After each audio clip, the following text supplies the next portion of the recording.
This is a meta-analysis of an introduction to chemistry, and the lesson plan that I chose is on matter.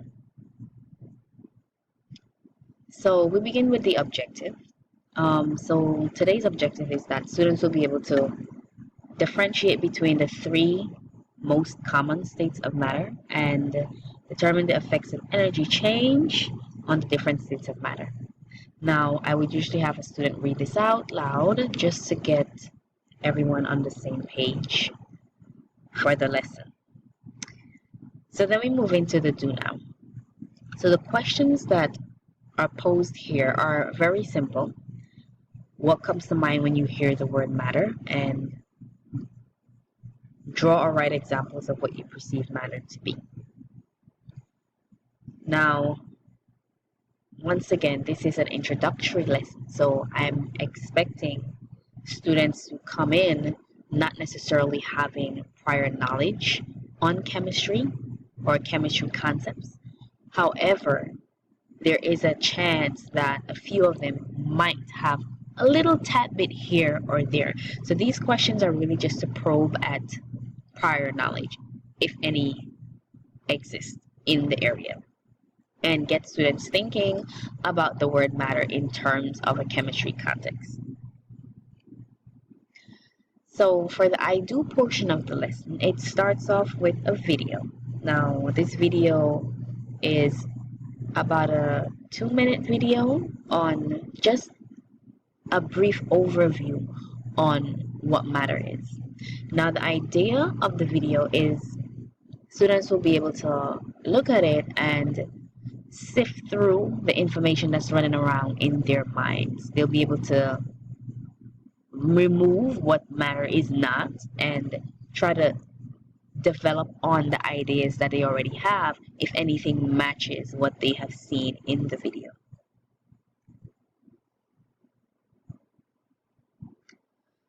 Now, the I do continues, of course, with a discussion. As you present any sort of questions to students, you want to be able to not just have them write their answer down, but have them share out, and so that the class can sort of see where everyone else is thinking and am I on the right track or am I not on the right track. So we discuss the do now, we discuss the video that we watched, and then using guided notes, I present to them a solid definition now for the word matter. So matter is anything that has mass and takes up space. Given this definition, now we try to think of examples. Anything that has mass and takes up space, and I allow them to give me some ideas, whether it be the pencil that they're writing with or the chalk that I'm writing with, etc. As you see, there's some more examples here at the desk, and then even us as people, we are part of matter. Our bodies consist of matter. So I allow them to come up with examples based off of the definition that we came up with. So the guided notes do continue, and I give them the three common states of matter: solid, liquid, and gas. Now, from the examples mentioned, now this is a question: can you develop a reasonable description or definition of each of these states? So before I give them what's at the bottom here about solid, liquid, and gas, I allow them to try to come up with their own definition of what a solid is in terms of matter, what a liquid is, what a gas is. And after they come up with their own definitions, then I provide them with the guided notes. Once again, having them think about it before I actually present a concrete definition to them allows them to see where they are in their thinking, and it allows me to see where they are in their thinking. So this is just what I said before. This is the analysis of the item.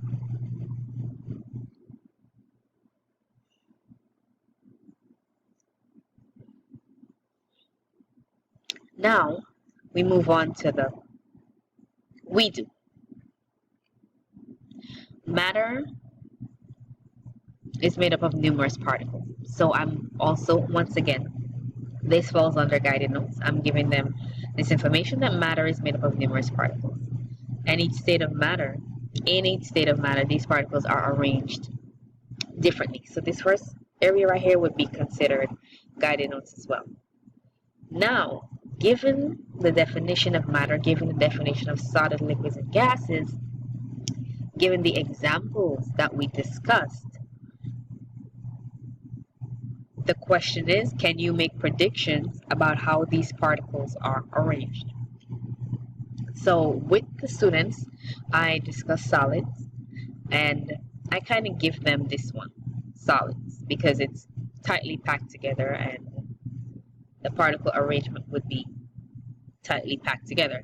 So after we go over the solid arrangement, I leave liquid and gas for them to just fill in with drawing. So students share their ideas on the particle arrangement. I demonstrate, and they work independently to fill in the arrangement for liquid and gas. Now the analysis of this, once again, is after discussion and modeling of the particles, students should be able to predict the particle arrangement for liquid and gas. Once again, these concepts are not difficult because it is the introduction to chemistry, so it's a pretty simple lesson, and it will allow me to deduce whether or not students are able to differentiate between matter in terms of particle arrangement. So we already are able to differentiate between matter in terms of the physical things. They know water, they know chalk, they know gas or air. But drawing the particle arrangement really gives me the idea of, do they know and do they understand? Yes, these things look and may feel different, but this relates to their underlying structure of how the particles are arranged. So the you do portion of the lesson begins with an activity. So I tell the students to stand up, and we're going to demonstrate now particle arrangement once again, but this time using our bodies. And the purpose of this is just to create another modeling of what these particles look like. We already drew it, we talked about it, and this is just an opportunity to see it in a more tangible form. So they stand up and I say, now you're a solid. And according to the particle arrangement that we discussed, they have to group themselves, pretending they're particles, and show how the arrangement would be in a solid. So I'm expecting them to cluster themselves together. Then liquid, they move apart a little bit, and gas, they move apart a little bit more. Now, while they're standing, I put them back into solid form, and now I pose the question. Now, if let's say you are an ice cube in this solid formation, you are an ice cube, and I take you out of the freezer and I put you in a pot on the stove, and I apply some heat to you. Show me what you think would happen to the particle arrangement. Would it change? Would it stay the same? What would happen to the particle arrangement? Now, the expectation is that students will move apart. They'll become a liquid. And then I could add in there, okay, I heated you up some more, right? Now the water is boiling. What else would be happening? The water is boiling and I see the gas coming out of the pot. So they move into a gas state. They spread out even more. Now, this is for me to be able to introduce the relationship between particles and energy. So then we go into this discussion on particles and energy. When particles gain energy, they are less stable. They're moving around a lot more. When they lose energy, it's the opposite of that. And we're going to talk about sources of energy for particles, sources of energy. So heat would just be one source. Temperature increase, one source of energy that we're going to discuss in this lesson, and highlight a few more examples just in discussion. So with this, students will be able to demonstrate their understanding of particle arrangement and explore knowledge about the effects of temperature and energy change on matter as a whole. And this is essentially what this entire lesson is going to be about. And as we're going through it, just keep in mind again that this is a basic introduction. Now, after we have done this, I still want to see that without my input, the students truly understand what we have discussed in this lesson. So I put them into groups and have them create a poster and show what matter is on the poster using the guidelines listed. And I'm expecting participation from every student, and it allows the opportunity for students who may not have grasped everything to be able to discuss that within their group, and it's a great opportunity for peer-to-peer learning. So that's one of the reasons why I like the idea of this group poster. Now, not only will they create or design this poster, they're going to present it to me, to the class. And once again, it facilitates peer-to-peer learning.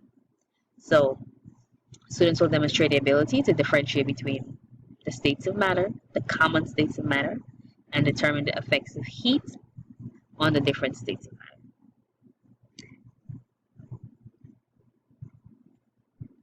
And finally, our exit ticket. So the exit ticket explain the relationship between particles in matter and energy. What would happen to the particles of an ice cube as it is heated? Now, this is the exact example that we discussed, or that was demonstrated in the class. And the exit ticket here is for me to assess whether or not students have truly, once again,